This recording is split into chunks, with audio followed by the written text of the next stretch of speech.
ایک سوال یہ ہے کہ بلغوا عنی ولو آیتن کا حکم آپ صلی اللہ علیہ وسلم نے صحابہ کو دیا، اور صحابہ سے یہ شے پھر ظاہر ہم تک پہنچی، تو آج اس حدیث مبارکہ کو ہم کیسے دیکھیں گے؟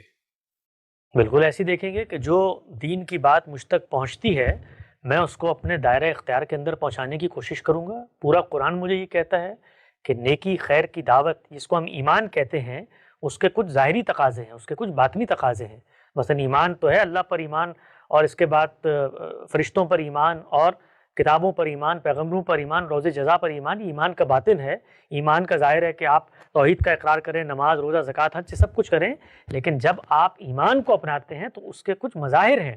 ان مظاہر میں سے سب سے اہم مظہر ہے یہ کہ آپ نے خود عمل صالح کرنا ہے اور تواصی بالحق اور تواصی بالصبر کرنا ہے۔ اسی سے کچھ اور تقاضے پیدا ہو جاتے ہیں۔ وہ ہجرت کا تقاضا پیدا ہو جاتا ہے، دین کے اندر نصرت دین کا تقاضا پیدا ہو جاتا ہے، قیام بالقسط کا تقاضا پیدا ہو جاتا ہے۔ تو میں اگر مومن ہوں، میں قرآن کو پڑھوں گا تو ہر جگہ پہ دیکھوں گا کہ جو نیکی خیر کی بات مجھ تک پہنچ رہی ہے، میں اپنے دائرہ اختیار میں اس کو آگے پہنچانے کی کوشش کروں گا۔ میں اگر حکمران ہوں تو ریاست کی سطح پر پہنچانے کی کوشش کروں گا نیکی خیر کی بات۔ جمعہ کا ممبر اسی لیے ان کے لیے خاص کیا گیا ہے۔ میں اگر استاد ہوں تو اپنی کلاس میں پہنچاؤں گا۔ میں اگر مبلغ ہوں، واعظ ہوں، داعی ہوں، عالم ہوں تو اپنے حلقہ ارادت تک یہ بات پہنچاؤں گا۔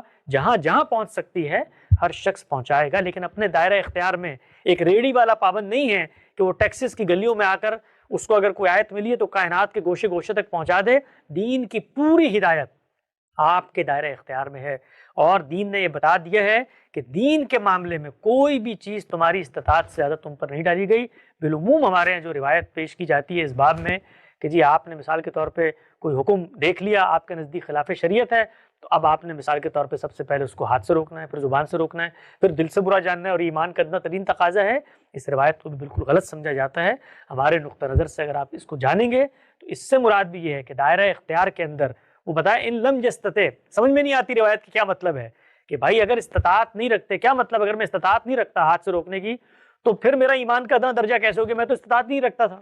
یعنی ایک بندے کو 50 لوگ مارنے کے لیے آ گئے تو میں بچانے کی استطاعت ہی نہیں رکھتا، تو کہا یہ تو ذالک اضعف الایمان، ایمان کی کمی ہے، بھائی میرے پاس تو استطاعت ہی نہیں تھی۔